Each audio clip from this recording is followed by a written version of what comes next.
All right, welcome back to Ben's Den, everybody. And it has been a busy season, and it all culminated here in New Hampshire with Saturday's Meet of Champions and the Girls State Championships. And so um, it's a day where very few wrestlers are wrestling pain-free.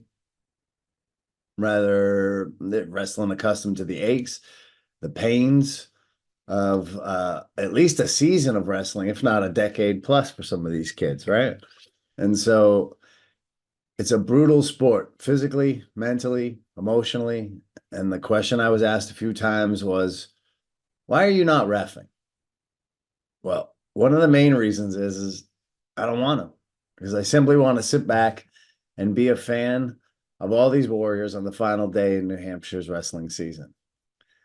Highest of highs, lowest of lows, dreams realized while a few feet away, dreams are crushed. Perfect metaphor for life. No better vehicle to get young men and women where they need to be to realize the goal of a family and a life of comfort driven by committed work and a constant drive to improve. And that's what it took for all of our athletes that competed on Saturday to get there, just to get there. And then once they got there, they all awaited killers. They're all awaited people who are targeting the 1 seed or the 2 seed or just the beauty of competition. And so off we go.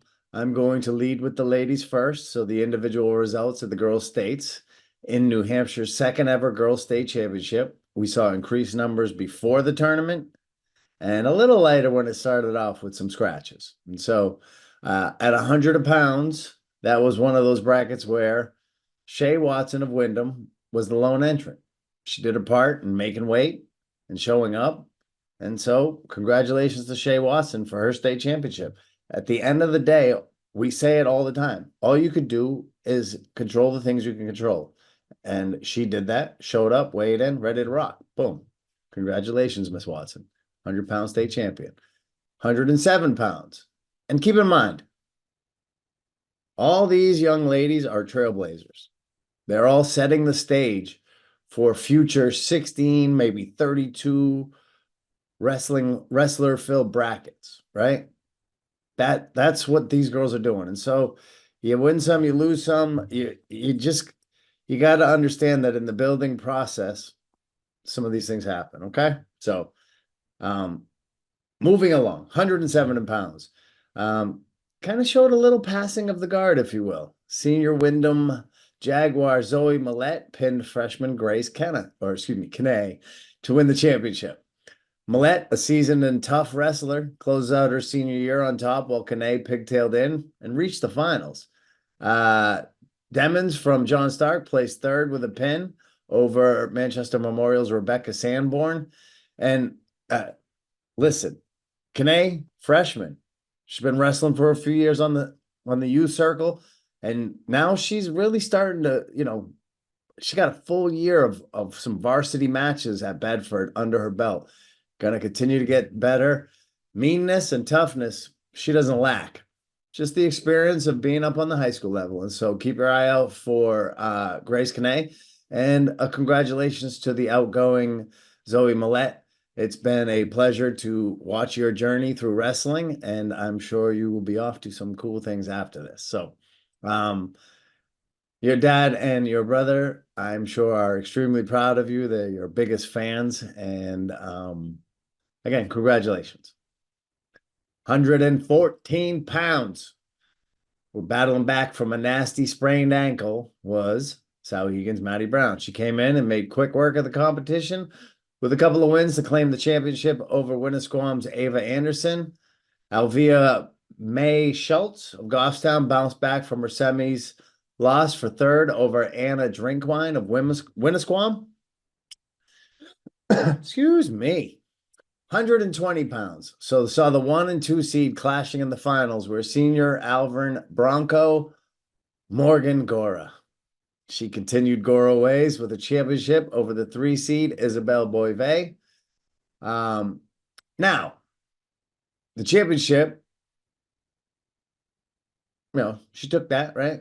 So Isabel takes a cool third over Kenny Montoya with a pin after a back and forth match and elevates to a true second with a medical forfeit from Lebanon's Stone, Abigail Stone, and qualifies for the New England. So just a quick explanation there, right? So in the girls' division, they wrestled for a true second.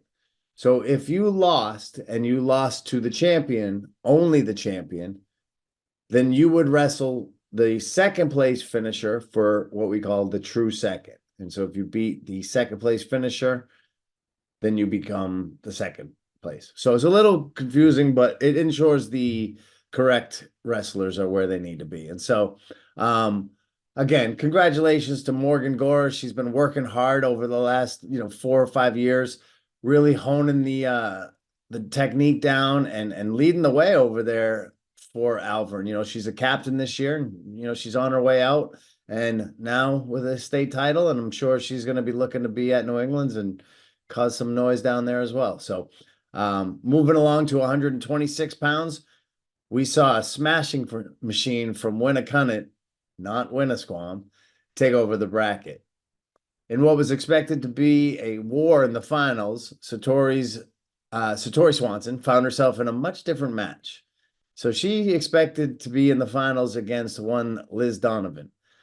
She's a Pelham wrestler. And the bracket favorite, Donovan, was unable to make weight, and Swanson took full advantage, and she used a 19-4 tech fall in the finals over Avery Berardinelli from Merrimack to claim the championship. We wrestle who was in the bracket, and to Satori, I say, job well done. All you could do, strap up, wrestle in, and go after what you want. Audrey Shaw is another young one from Bedford, showing promise and a bright future for Bedford as the girls team over there really starts to improve. So she got banged around in there and, got some valuable experience moving into the future. At 132 pounds, powerhouse Emily Angelo of Merrimack, scoring points and pinning all day. 21 points scored, 1 given up. Angelo closes out a long New Hampshire wrestling career on the highest note as a state champion. A nice win before heading to New England's and off to Iowa for college. Not much you can't say that's good about Emily Angelo. She's a great student, a great wrestler, and all around just a great person. And so I've been fortunate enough to coach her and just walk around the mats as she's gone through Merrimack, and she's one of the good ones. And she's been a great role model for the next generation of girl wrestlers that are going to be coming through. And so I wish you luck in college. New England's first, but a sound congratulations here from Ben's then, Emily. Good job. All right, 138 pounds was ruled by another good one, and that is Plymouth Rock, Haley Demers, who is now a 2-time state champ after pins over Madison Crothers of Spalding and Kira Russell of Winnisquam, before receiving a medical forfeit from Errol Busby, also from Lebanon. And so Busby and Stone, both of Lebanon, they've had some battles with injuries all year long. They've both had a few medical forfeits along the way. Hey, listen, Busby gets to go to the New England's as she qualified with a second place finish, even though a medical forfeit. And Plymouth's Haley Demers did exactly what she's been training to do all season long, and that's take the top of the podium at Girls States at 138 pounds and go make a ruckus at the New England's. All right, 145 pounds. It's what she's been training for all year long. So giving up strength to wrestling varsity and JV against the boys with some success, Sauhegan's Isabel Brandt climbs to the top with a late third period pin over Alvern's Jillian Boncourt. It was a small bracket handled by a big champion. Job well done after a lot of work over the years. Boncourt will join Brandt at New England's as the rightful runner-up. And listen, this is the progression of female wrestling. When I first started watching Isabel, just like any new wrestler, sloppy, right? Rolling, giving up all this stuff. She's turned herself into quite a decent technician, very tough and super competitive. So not a surprise there, but a congratulations to Isabel Brandt from Sauhegan on a 145-pound title. At 152 pounds, we got another stud out there, and Sadie Nadeau. She gave up a takedown in her first match, and it was the last point she would unwillingly give. A quick reversal later, and she pinned Londonderry's Fira Schaefer to face Raymond's Mia Crabb, where she built a 9-point lead and eventually pinned in the second period. Another dominant day for Sadie. And after losing her opening match to Nadeau, Fira Schaefer raced back for third and a chance at true second, which we talked about a few minutes ago. And she capitalized, beating Crabb from Raymond to join Sadie of the New England. So just when Mia Crabb thought, I'm in, nope. Fira Schaefer comes back, snatches it out, keeps her season alive, and sends Crabb home packing. So off to the off season for her. And again, Sadie and Schaefer, they're going to be heading down to Rhode Island and to battle it out with New England's best. At 165 pounds, Ayla Saturn, forgive me, Bishop Garden, lone competitor for this bracket, similar to the 100-pound bracket. She weighed in, showed ready to compete, which again is all she can control. Amazing job winning the grind of a season and putting yourself ahead of all others simply by showing up. That's the grind that is wrestling season. Never mind how you finish at the end of the year. If you make it, that's win number one, and that's exactly what Ayla did. And so congratulations to her being a state champion at 165 pounds. At 185 pounds, don't call it a comeback. She's been here for years. Madison Beauregard.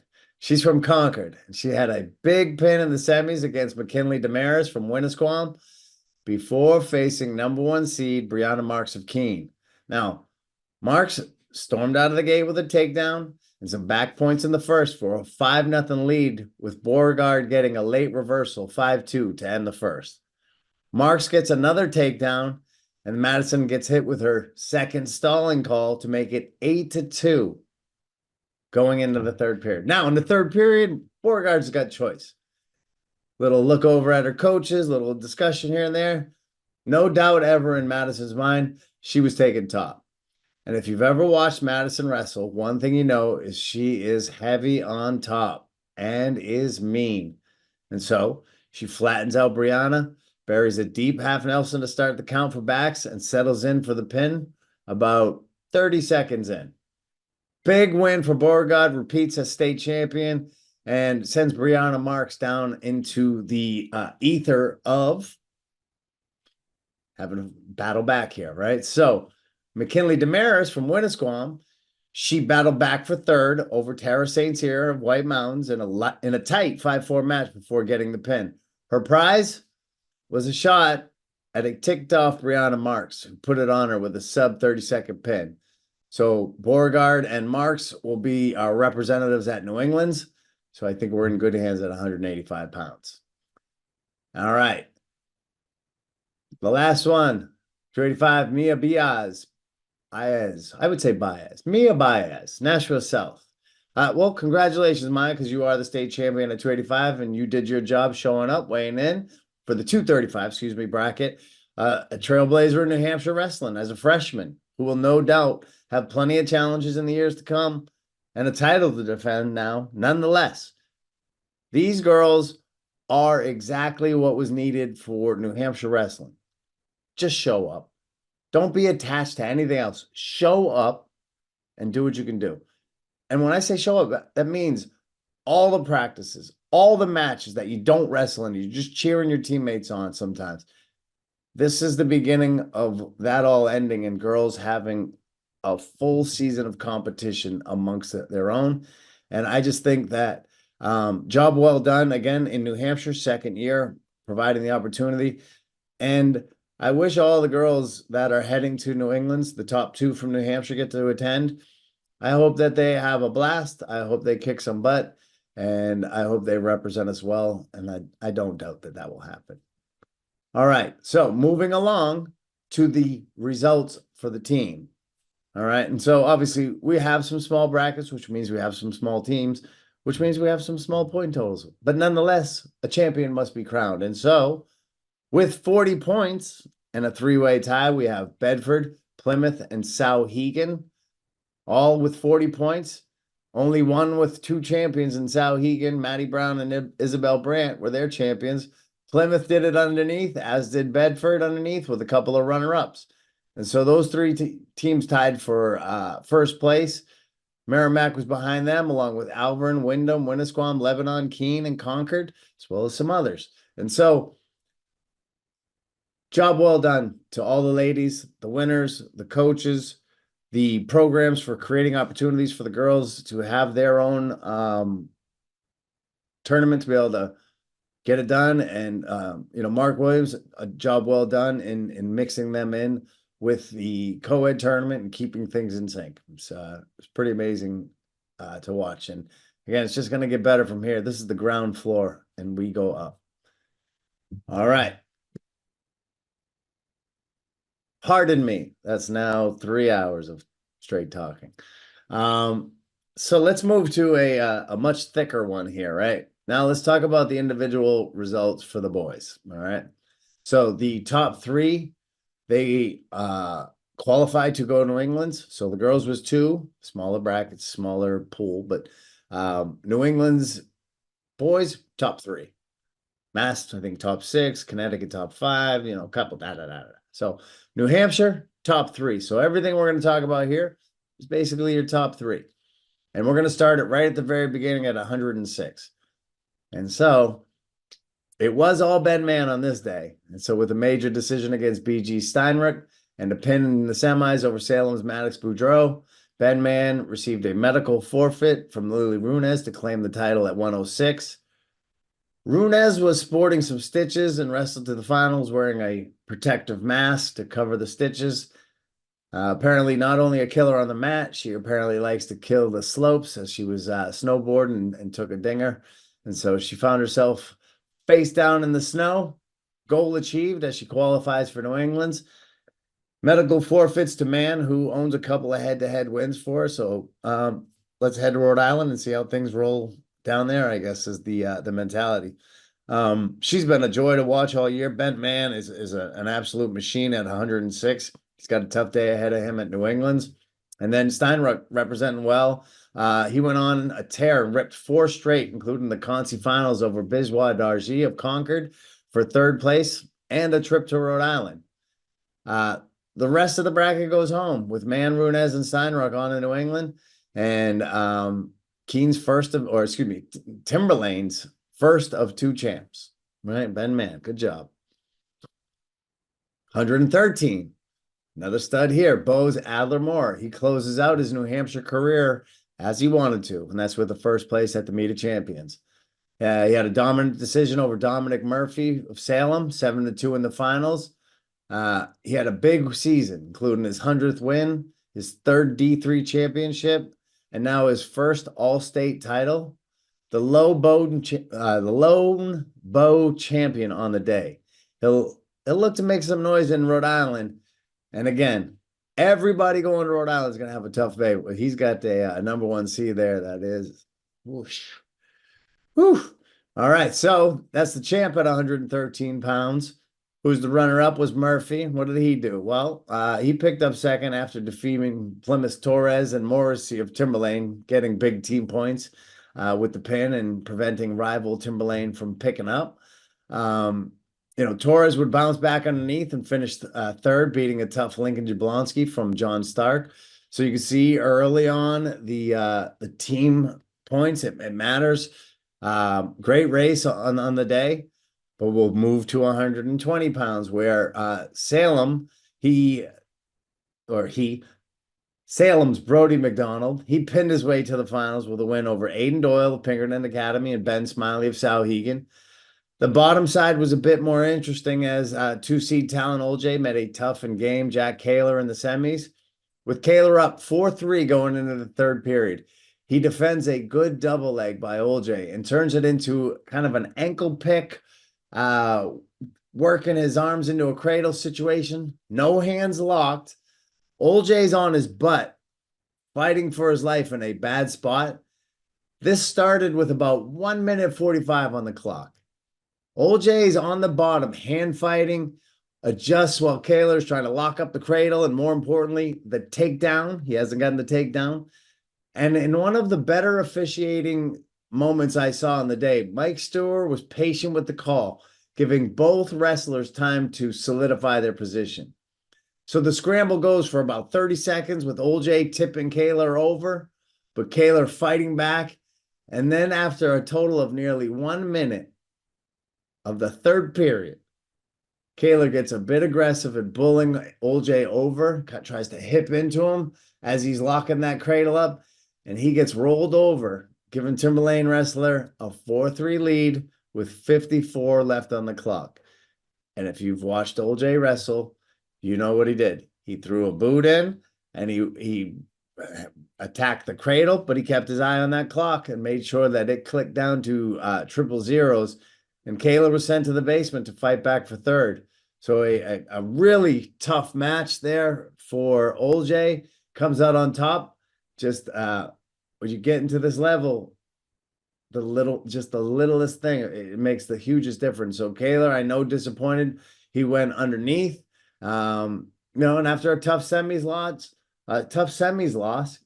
Kaler does what he's got to do. He goes underneath and fights. I don't know if you've met this kid, but that's what he's going to do. And he fought for his season, topping Sauhegan's Ben Smiley, who's tough. And he gets to live another week and road trip to Providence as BG's final representative for the New Englands. He'll join Steinreich.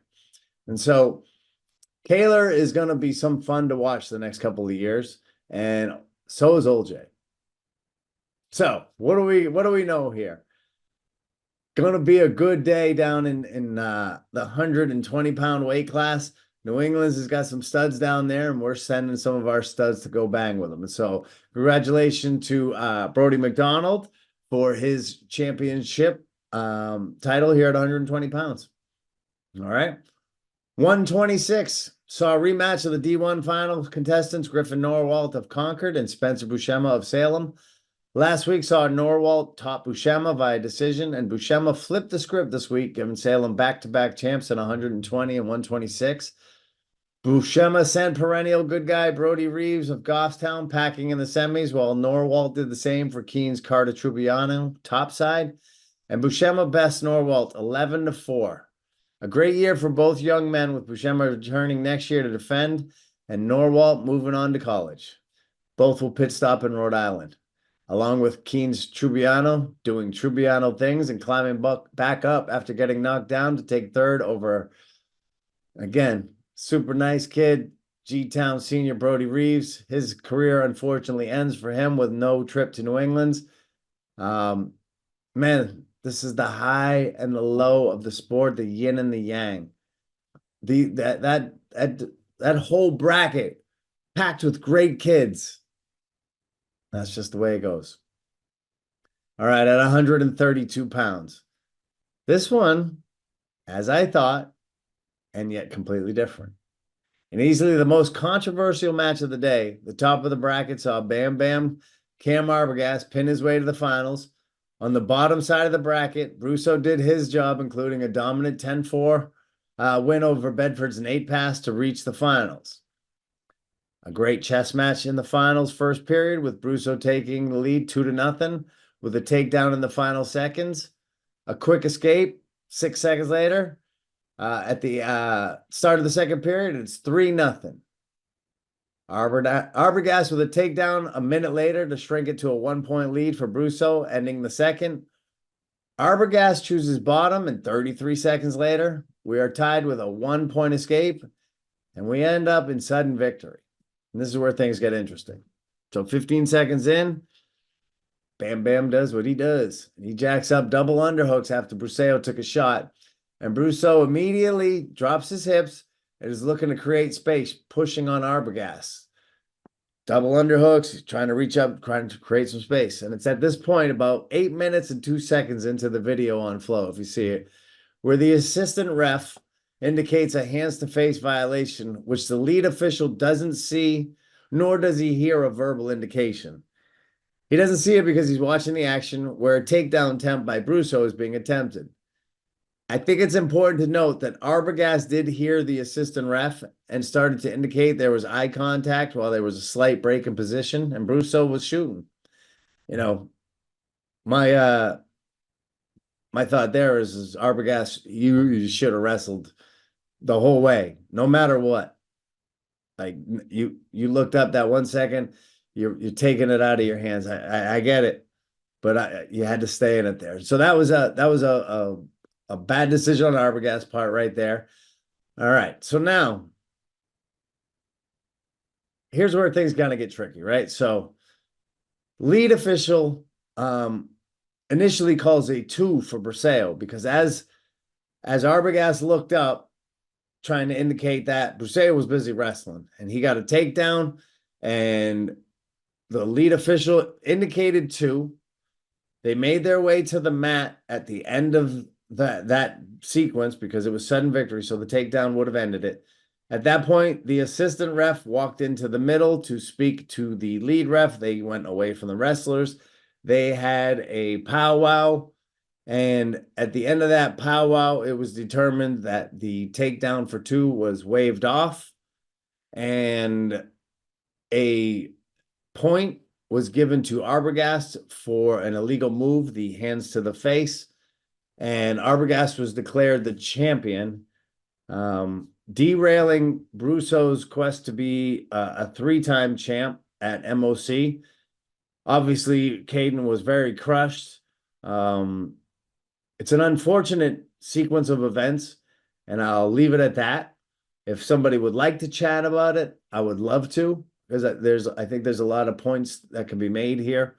But I just don't think it's one where it's not for a conversation where there's not some back and forth to kind of unpack, because I've watched the video a dozen or so times, and it's a very difficult situation on all accounts.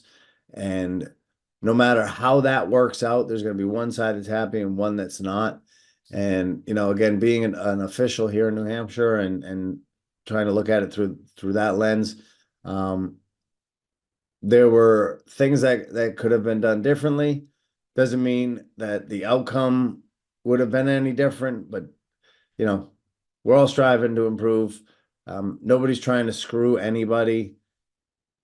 And I just think it's where there's competition, there's room for error here. And I'm not even sure that there was an error made.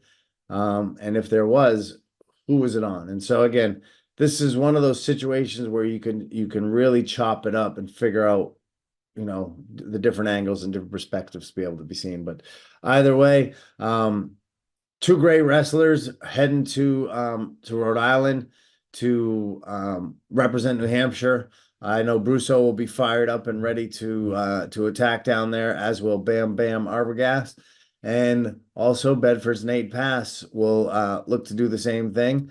And who'd have thought Bedford would help Timberlane so much in the team race, as Nate Pass took out stud Salem wrestler Evan Lynch twice in one day to claim 3rd and enter and end the juniors day and keep the senior season alive one more week for himself. And so 3 studs heading down from 132 pounds to Rhode Island. At 138 pounds, one of a few brackets that proves you have to wrestle the bracket to test the seeding. And Keene's Carter Spencer, with no number next to his name, made it to the semis to conquer 1 seed Keabin Kennedy in his home gym before meeting Salem's Caleb O'Rourke. O'Rourke, he beat a game Lance Bordelot 9-6 in the semis before squeaking by Keene's Gowell to claim top spot and Salem's 3rd and final individual champion.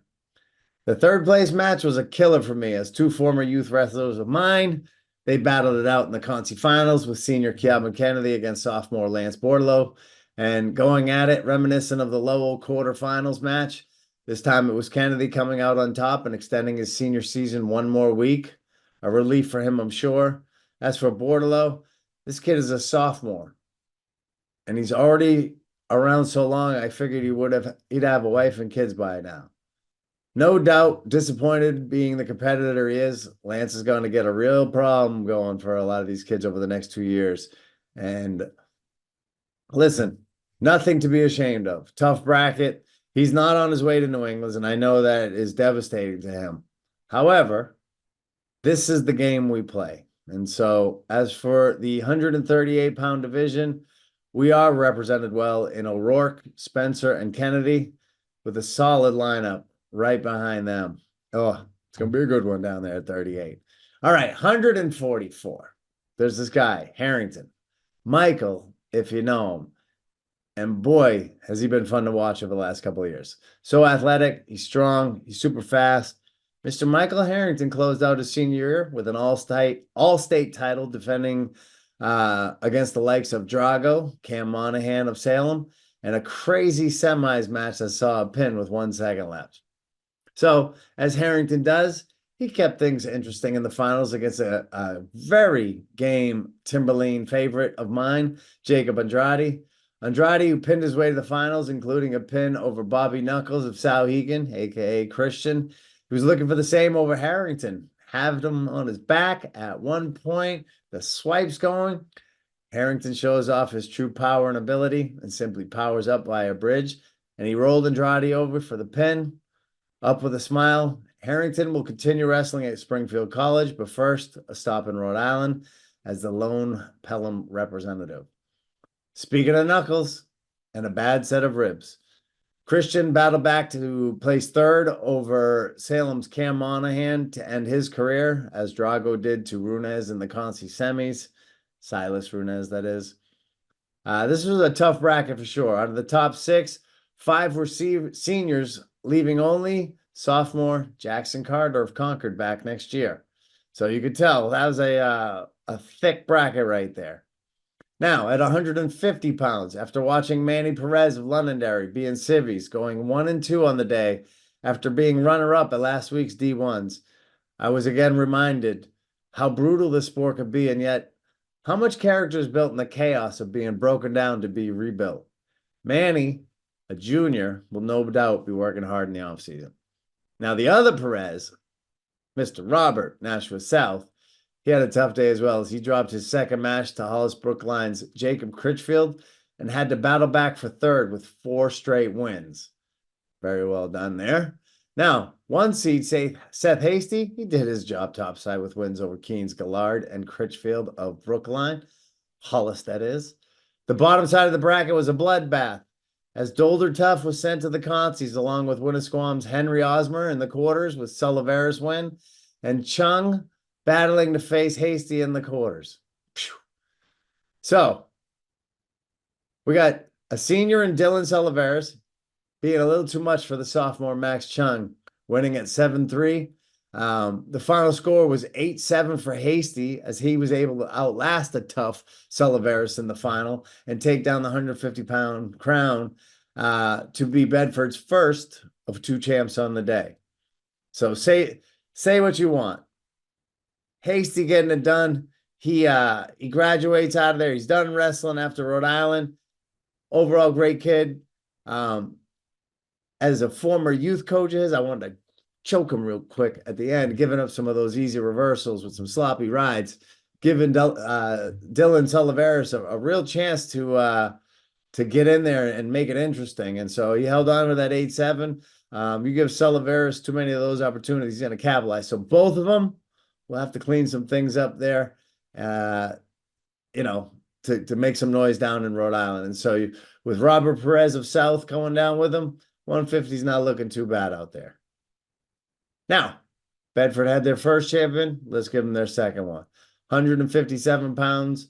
It was all taking McConnell on his home mat to become the second Bedford champ on the day.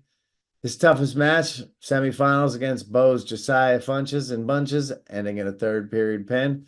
In just over a minute, McConnell captured the crown against runner-up Evan Landry of Pinkerton Academy. For his efforts on the day, Kagan earned the outstanding wrestler. And though we send 3 from each weight class, most will quickly perish. McConnell is one with the great potential to make some noise and win a New England championship to close out his senior year, as he is the 1 seed at the New England championships this weekend. And so congratulations to McConnell on a great senior campaign thus far. And I know there's work to be done. So good luck on Friday and Saturday, sir. All right. 165. Our second edition of Why You Wrestle the Bracket. It was like most of the Campbell, Logan, Alaire's matches. It was quick and it ended with a pin. The difference was he was the one being pinned.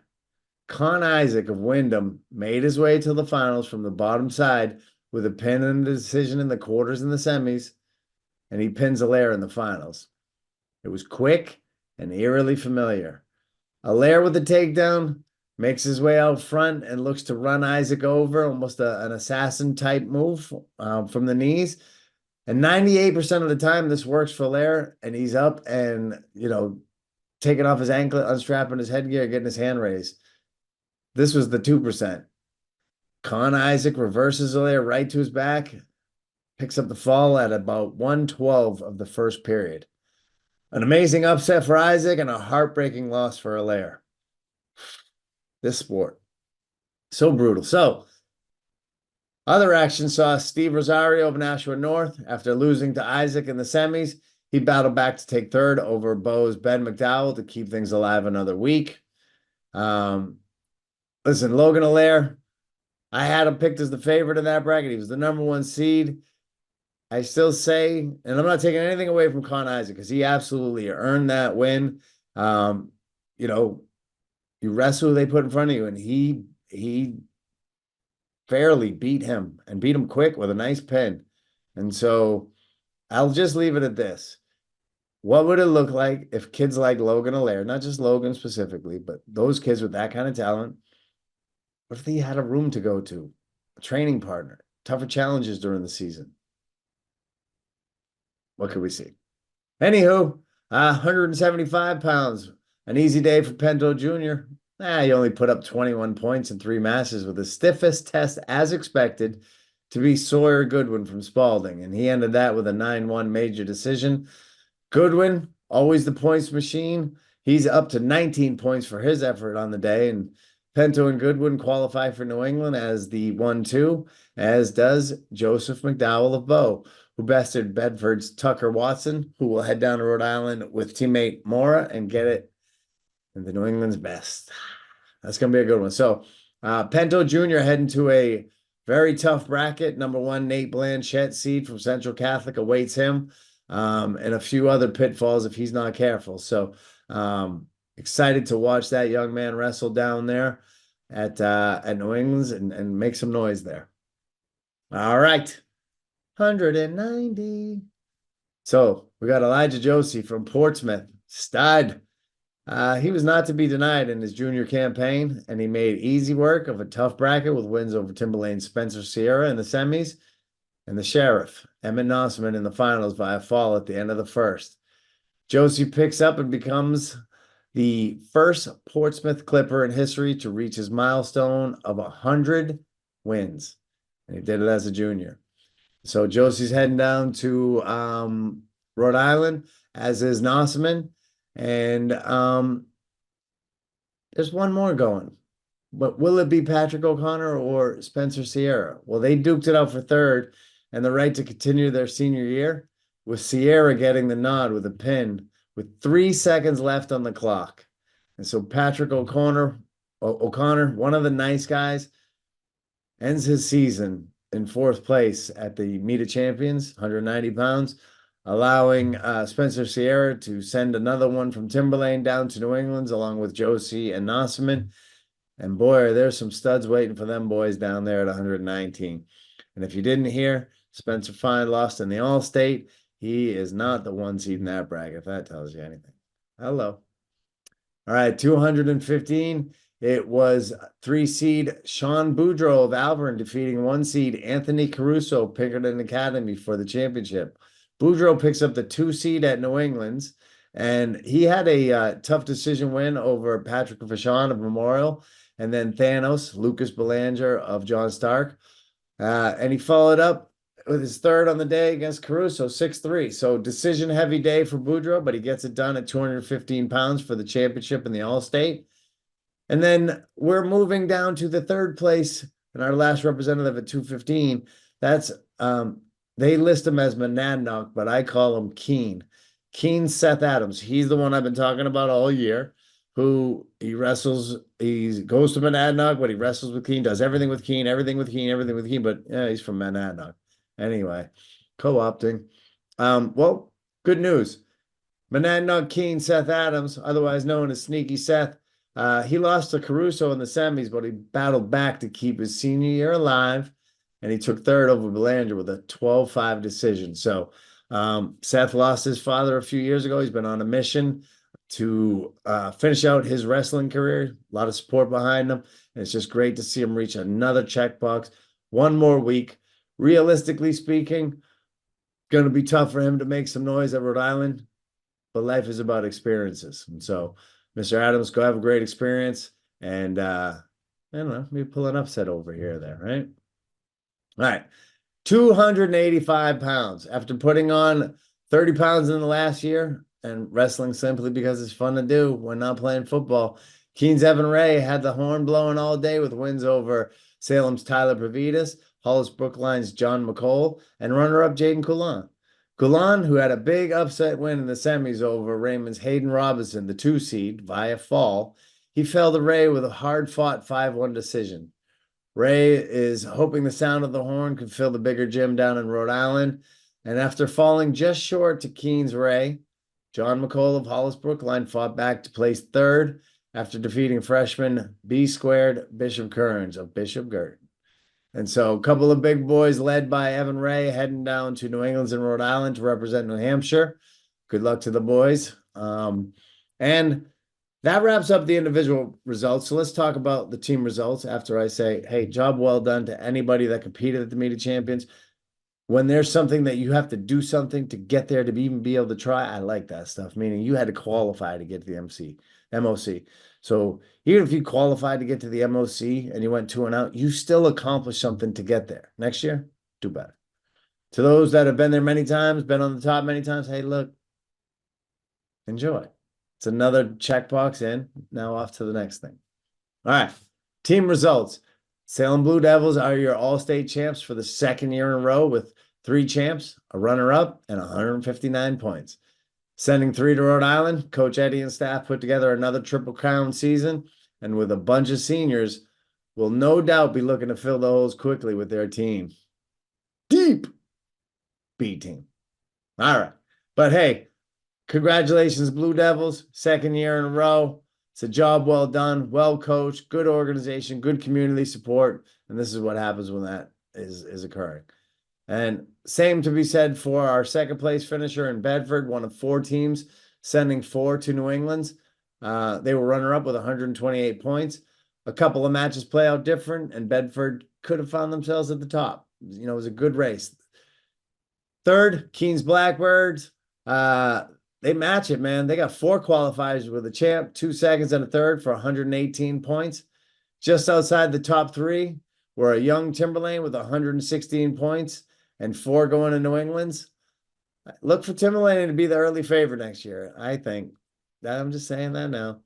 Number 5, Pinkerton closes out the top 5 with 3 qualifiers and 106 points, a champion, 2 runner-ups.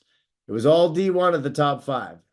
D3 represented well with Bow in 6th and Stark in 8th, and D2 topped out with Hollis Brookline in 9th and BG 10th. So overall, a great season. You can see the strength D3 is showing, and the numbers are up. A lot of good things coming for some years to come. And so I wanted to say, you know, it was a very well-run tournament, one that saw us leaving the gym very early. The man behind the curtain and Mark Williams, assistant coach of Londonderry, who runs that tournament like a crazy engineer, meticulously prepared for and flawlessly executed it. I think Gary Krupp would be very proud of the job Mr. Williams has done to pull off such a great tournament. And who knows, could there be room to have a 1-mat final down the road? Maybe. Well, with Bedford hosting their 2nd and final year of the Meet of Champions, where are we off to next? What gym can hold 5 mats to allow for such a pleasurable end-of-year tournament? It'll be interesting to see where we land and how the landscape changes. A huge shout out to Coach Louis Watson of Bedford, who takes the project manager role for tournament prep and an amazing community behind him very seriously. He hosted two amazing tournaments, and hopefully he understands how much the community appreciates all the efforts. Now, that being said, I do have a few questions as to what the actual benefit to hosting a tournament is. I guess a question for another day, I suppose. For today, I say congratulations to all competed and reached the top three of the podium.